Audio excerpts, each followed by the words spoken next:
mains, Seigneur, nous ne sommes que des instruments.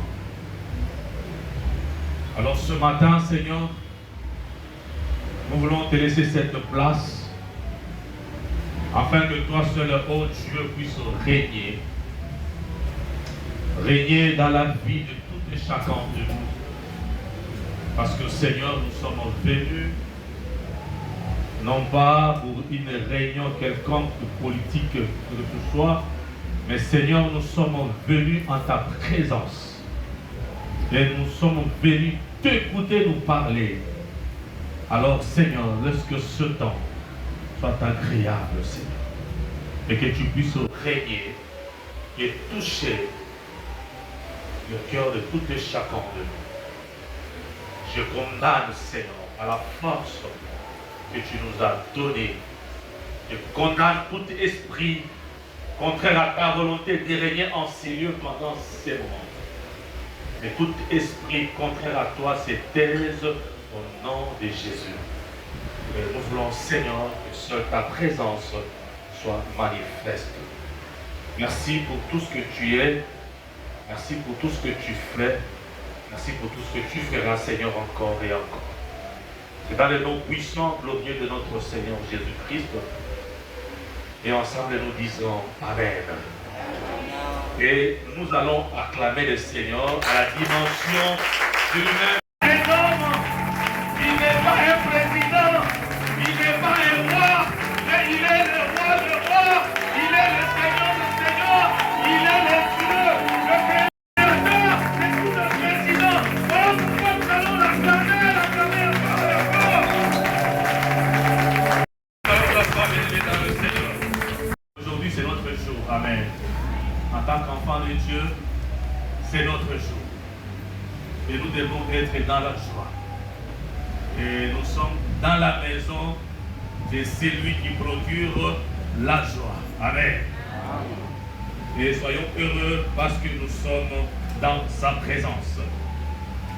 Et nous bénissons Dieu pour cette opportunité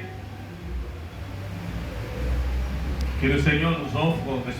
Je bénis Dieu pour ces temps que nous sommes en train de passer à l'église. Dieu ne fait jamais des choses au hasard. Amen. Il y a un thème que Dieu a donné à son église.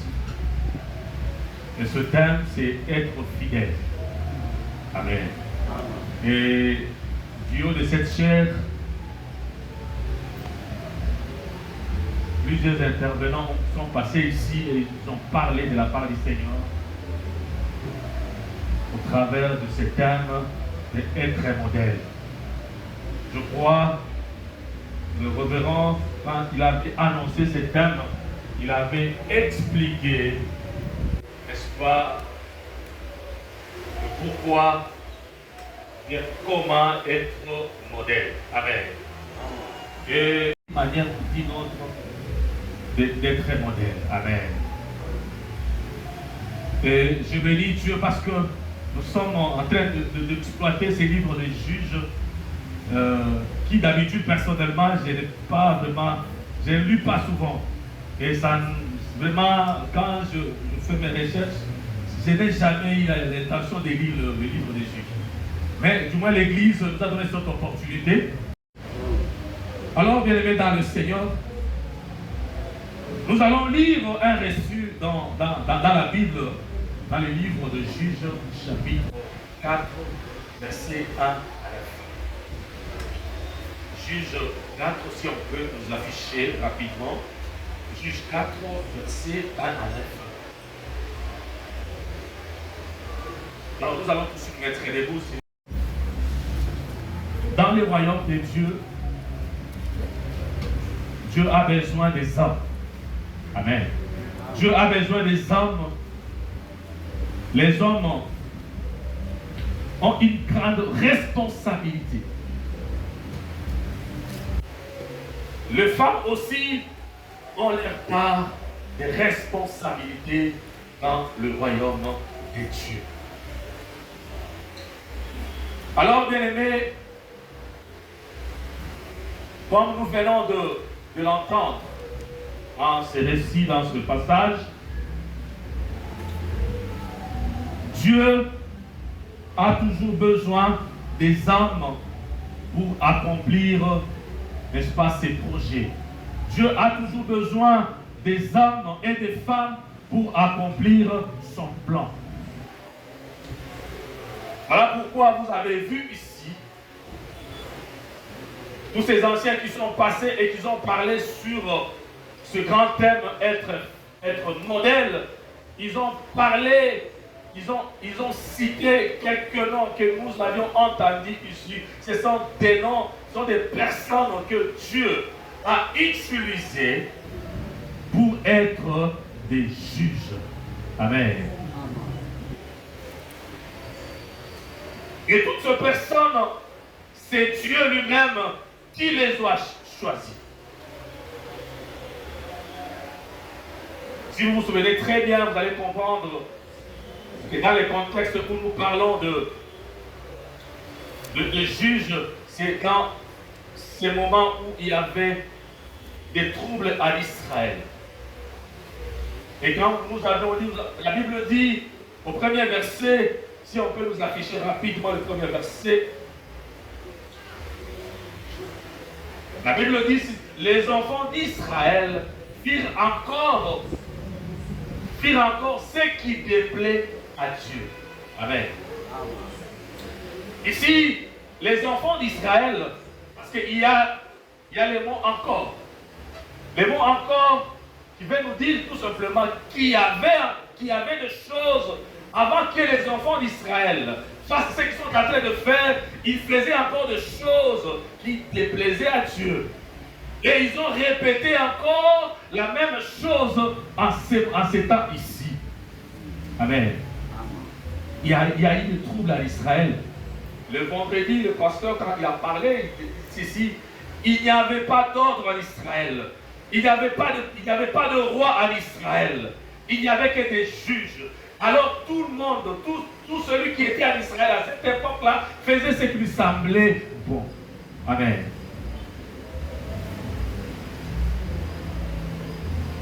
Alors, Dieu, parce qu'il est un Dieu d'amour, il n'a pas laissé tomber les enfants d'Israël. Quand même, il dit au verset 2, l'Éternel les vendit entre les mains de Javan. Il les a vendus, c'est à cause du péché, de la méchanceté que les enfants d'Israël étaient en train de produire en ce moment-là. Amen. Laisse-moi te dire ce matin, bien-aimé, le péché engendre, n'est-ce pas, des mauvaises choses.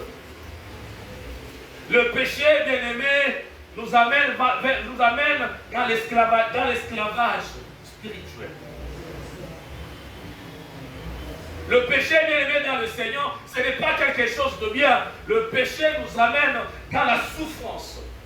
Et ce matin, j'aimerais que tout celui qui m'entend puisse comprendre cela, que le péché, ce n'est pas une bonne chose. Le péché, en tant qu'enfant de Dieu, parce que nous l'avons choisi, le péché nous amène vers notre perte.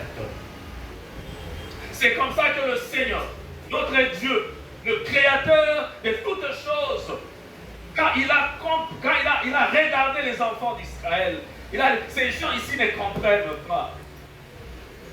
Si nous rentrons, vous allez voir comment Dieu, par son amour, a pris les enfants d'Israël de l'Égypte. Il les a conduits, il les a gardés, il les a nourris, il les a protégés. Il a fait tout ce qu'il pouvait faire pour que les enfants d'Israël soient dans la joie. Mais les enfants d'Israël n'ont jamais été satisfaits. Ça, c'est la nature humaine. Amen.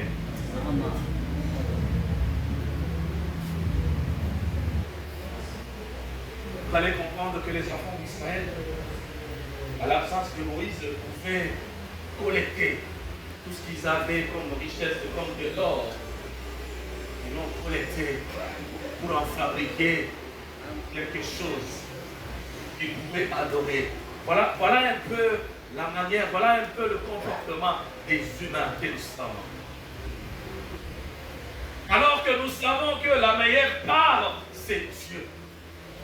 Alors que nous savons que la meilleure part, c'est Jésus-Christ.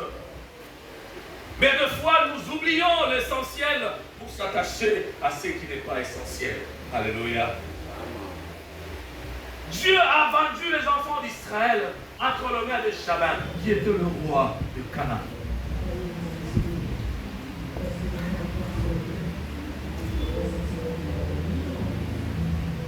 Les enfants d'Israël, quand ils ont vu que la souffrance était atroce, parce que quand nous disons vers la fin là, on dit, si on peut monter vers verset 7,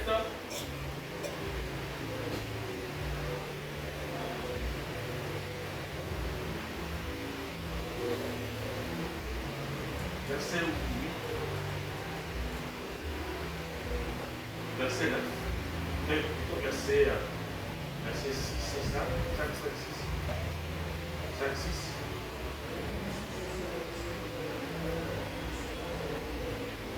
Voilà.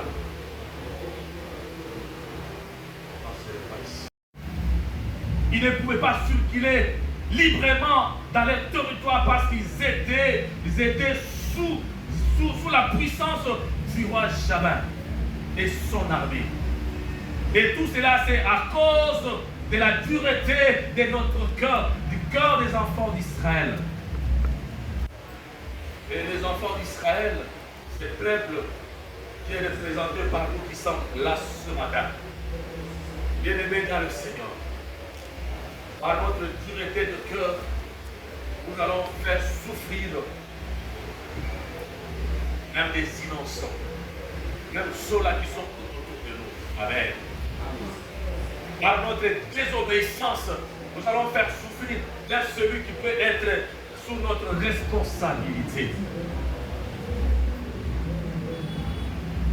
Alors ce matin, je voudrais révolter quelqu'un, dire que nous avions choisi la meilleure part. Amen. Et si nous voulons vivre heureux, nous devons nous consacrer à ces dieux-là et donner toute notre vie et faire la volonté de Dieu. La volonté de Dieu, c'est obéir à Dieu, se faire ce qu'il nous demande et de ne pas faire ce qu'il n'a pas, nous a pas demandé. Alors, il y avait cette souffrance en Israël. Je vais parler d'un sous-thème, d'un petit thème qui est juste le réveil.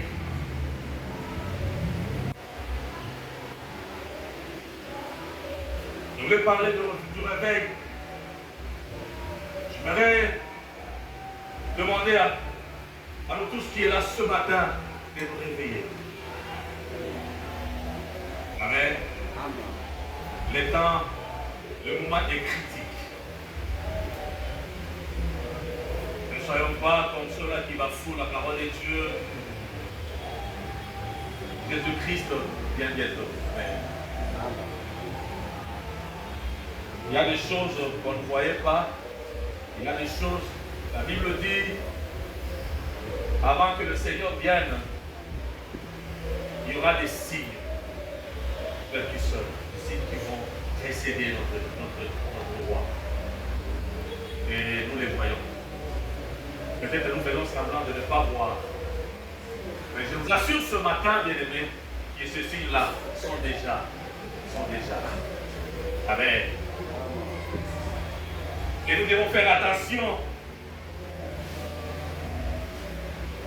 Car nous sommes appelés à travailler pour la gloire de notre Dieu.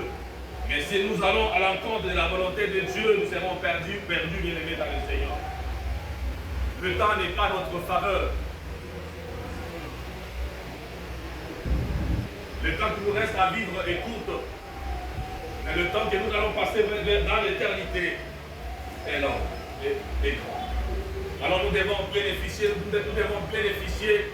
de ce temps qui nous reste pour faire ce qui plaît à Dieu et faire la volonté de Dieu, marcher avec lui. Parce que la vie en question n'est pas entre nos mains. Le souffle de vie n'est pas entre nos mains. La vie est entre les mains de Dieu. C'est lui qui décide sur notre vie, c'est lui qui décide sur tout ce que nous avons bien aimé dans le Seigneur. Ne soyons pas distraits par rapport à ce que nous voyons, bien par rapport à ce que nous avons. Le temps passe et nous vieillissons.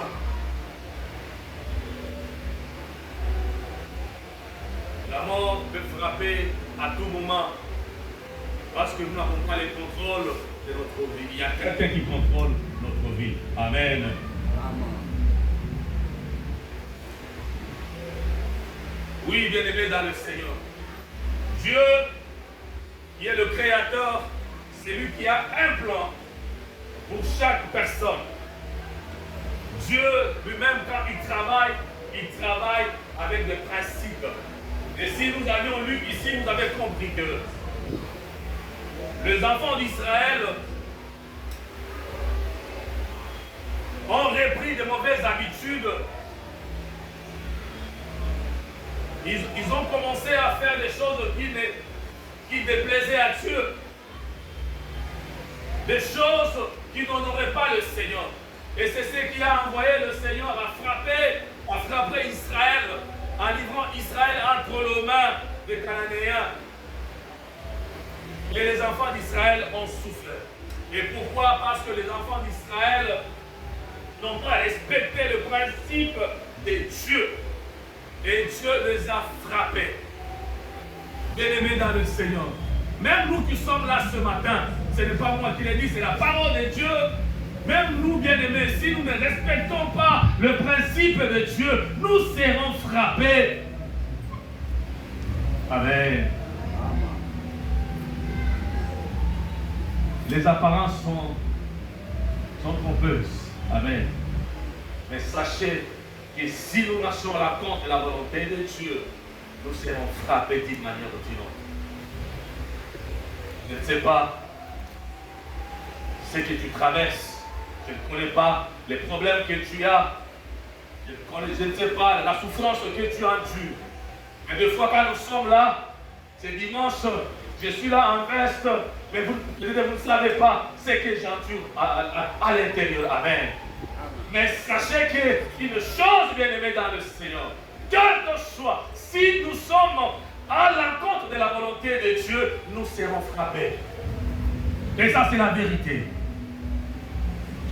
Alors ici, notre Dieu, comme dit, le Dieu de gloire a ses principes. Il a sa façon de voir les choses. Il a sa façon de travailler. Et il ne travaille qu'avec les hommes. Amen. Et ici, on dit que le roi Jabin, avec son armée, la Bible dit, le roi Jabin avait une armée, une forte armée.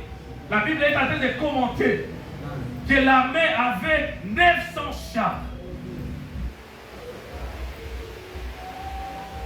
Et ces chars fabriquaient des chars de fer. Amen. Je voulais ouvrir une parenthèse rapidement. À cette époque-là, celui qui avait des chars en fer, de fer comme on le dit là, il était très puissant. Parce qu'à cette époque, c'était en 1200 ans avant Jésus-Christ. Alors, ils étaient les premiers à découvrir l'usage du fer. C'est comme aujourd'hui. Le pays qui ont l'uranium. Amen. Nous avons l'uranium, non? Mais on ne fait pas. Et Sisera, le chef de son armée. Alors, Barak, qu'est-ce que la Bible dit? Barak, fils d'Abinoam, de Kedesh, de Nephtali, et lui dit, n'est-ce pas l'ordre qu'a donné l'Éternel, le Dieu d'Israël? va, dirige-toi sur le mont Tabor et prends avec toi 10 000 hommes, des enfants de Nephtali et les enfants des Zabilon. C'est top. J'attirerai vers toi au torrent de Kisson. Sisera chef de l'armée des Jabin, avec ses chars et ses troupes. Je les livrerai entre gamins. Barak lui dit, si tu viens avec moi, j'irai. Mais si tu ne viens pas avec moi, je n'irai pas.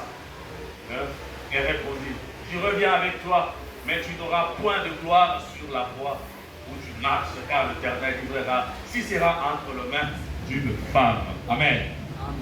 Bien aimé, si vous comprenez les contextes de cette lecture, vous allez comprendre que Barak qu'on a choisi, Dieu a choisi Barak pour aller délivrer les enfants d'Israël.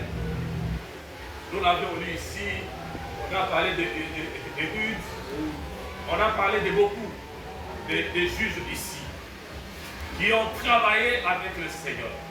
Mais Dieu aussi a choisi Barak pour que Barak puisse délivrer les enfants d'Israël. Alors quand le message de Dieu est arrivé, il avait écouté.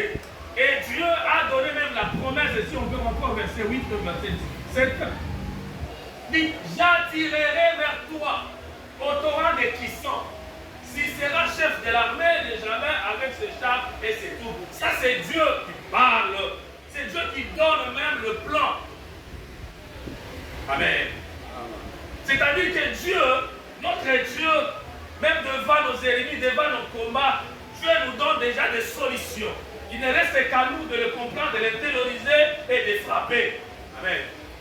Mais ici, la Bible dit, Barak a commencé à douter. Alléluia. Barak a douté. Il a douté pourquoi? Nous venons de lire ici, bien aimé dans le Seigneur, que l'armée adverse avait au moins 900 chars, des nouvelles technologies.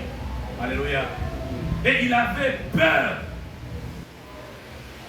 C'est comme aujourd'hui, on nous dit, on peut aller jusqu'à d'autres plans. Pourquoi? Parce que Dieu, le plan de Dieu, le projet de Dieu ne peut pas s'arrêter à cause de ton refus. Le plan de Dieu ne peut pas s'arrêter parce que toi tu es incapable d'exécuter ce que Dieu t'a demandé de faire. Si toi tu résistes de le faire, Dieu va passer au plan B. Amen. Amen. Qui est la seule juge parmi tant d'autres. Amen. La juge qui a travaillé. On dit, elle avait les dons de la prophétie. Et les gens allaient la consulter. Mais Dieu savait que Déborah avait ça, avait d'autres attributions. Mais Dieu a choisi Barak. Et Barak, quand Barak a douté, Barak a eu peur. A eu peur tout simplement parce que la partie adverse avait des armes qui étaient plus fortes que son pays. Alors Barak a eu peur.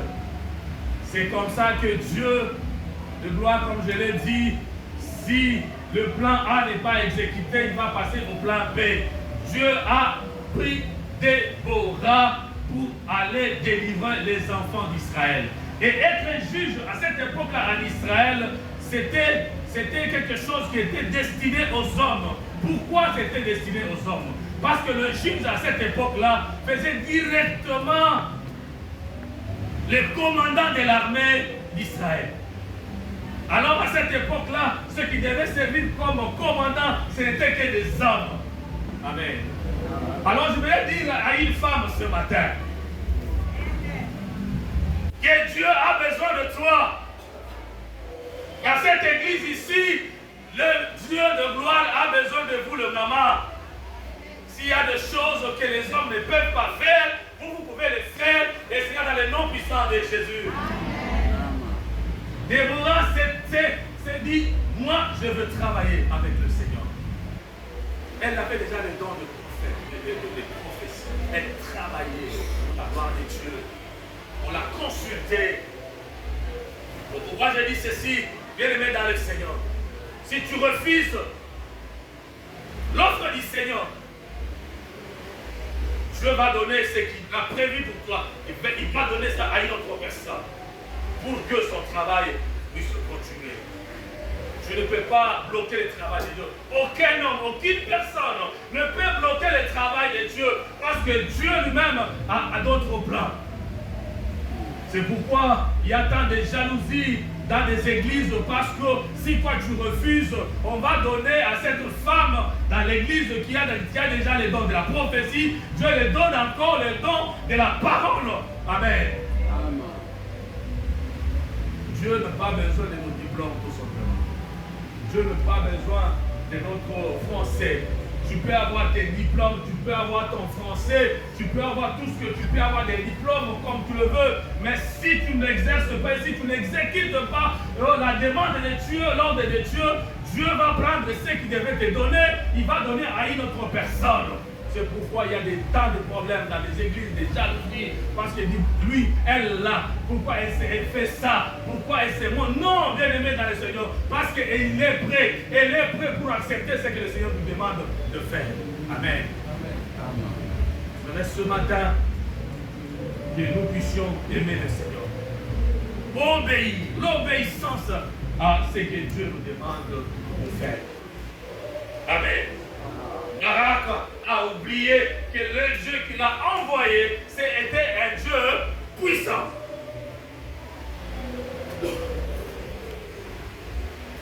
Barak a oublié que le Dieu qu'il a envoyé de combattre cette armée, c'était un Dieu qui a délivré Israël entre les mains d'Égypte. C'était le Dieu qui a ouvert la mer Rouge en deux. Amen. J'espère que Barak devait comprendre bien ces choses-là que nous laissons ici. Amen. Dieu a choisi Déborah. Dieu a utilisé Déborah jusqu'à enlever les enfants d'Israël sous l'esclavage de Cananéens. Amen. Ma soeur, toi qui me regardes ce matin, réveille-toi. Réveille-toi. Si on peut nous afficher du chapitre 5, verset 12 rapidement, et on termine par là. Celui qui demeure sous l'abri du Très-Haut repose. Amen. Bien aimé, si nous comptons sur notre Dieu, nous avons la victoire. L'exemple de Barak, ce n'est pas l'exemple à suivre. Mais plutôt l'exemple de Déborah, c'est ce que nous devons suivre. Nous devons obéir à Dieu et faire ce que Dieu nous demande et nous serons bénis.